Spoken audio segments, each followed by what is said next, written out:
mahanap siya. Hindi nilalaman mahanap.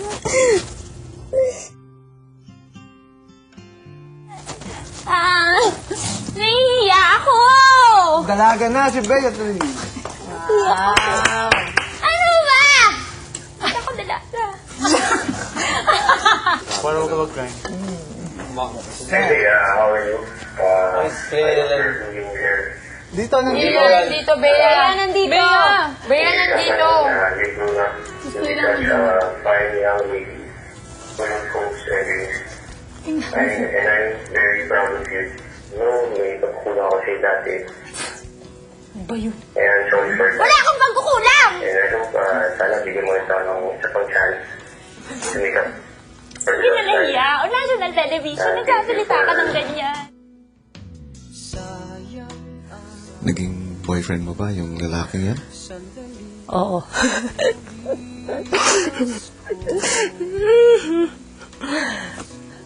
Masyado pa akong bata noon. Na-meet ko po siya after high school. 16. Older po siya sa akin. 5 years. Nahihiya po ako.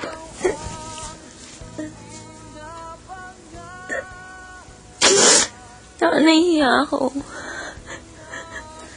Bakit tayo? Kasi po parang ang tagal-tagal na. Hanggang ngayon, ganun pa rin po yung effect ng guy sa akin. Kaya ang dami. Another chance daw, Bea. Magkita daw kayo. Bautista. Boyfriend ni Marquez. Hi, Da. How are you? I know. I'm doing fine. Okay ka lang yan. I was watching FYI lang daw. Okay, so, nagpalagay ako dahil I want to see you every day.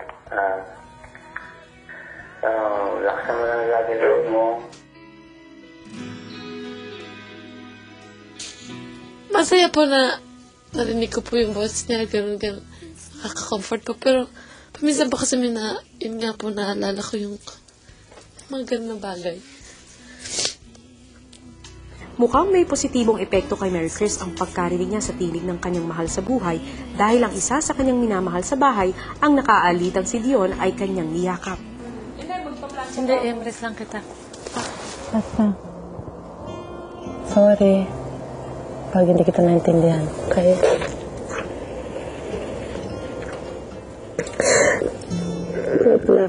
Sorry.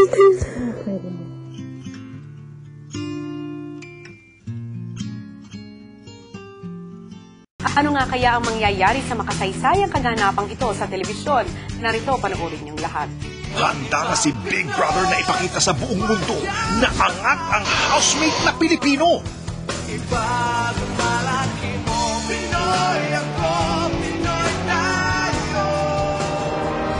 Tatawirin ang karagatan, ang kalawakan, hanggang sa marating ang bago, kakaiba at banyagang bahay ng isa pang Big Brother, Slovenian Big Brother.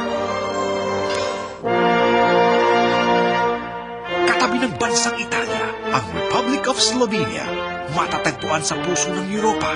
Malaki ang pagpapahalaga sa sining, progresibo at isa sa mga katolikong bansa sa Europa. Angat pagdating sa turismo at kultura.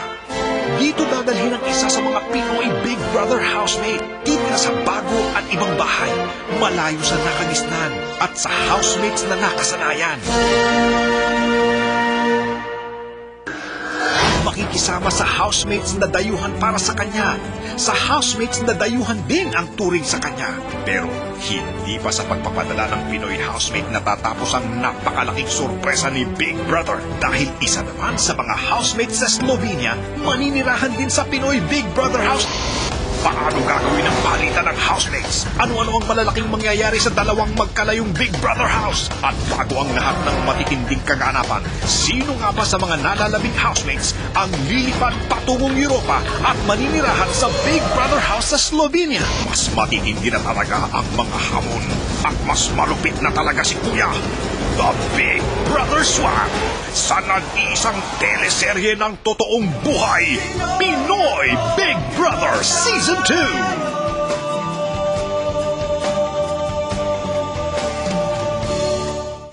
Para sa napakalaking swap na ito, ang Big Brother mula sa bawat bansa ang mamimili ng housemate na kukunin. Ang Big Brother Slovenia ang kumuha ng Pinoy housemate na ipadadala sa kanilang bansa. At gusto niyo ba ng clue? Isa ho siyang housemate na lalaki. Sino kaya ang pupuntang Slovenia? Will it be Bodie, Bruce, Mickey, Nell, or Robert? Samantala, si Kuya naman ang namili ng Slovenian housemate na papapasukin sa kanyang bahay.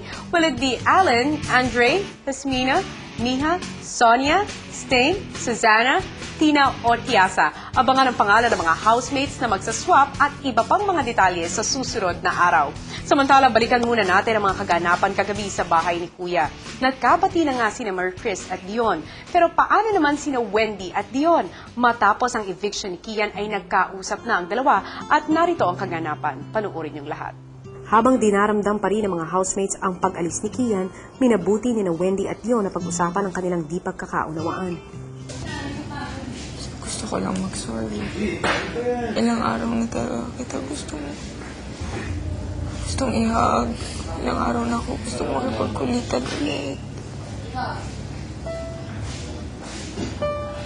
Ilang araw na ako gustong magkwento. Pero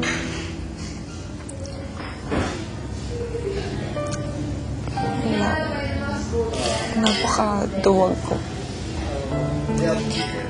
Alam mo naman, hindi ka matitiis. Hindi ko lang maano kung bakit parang baliwala naman sa'yo.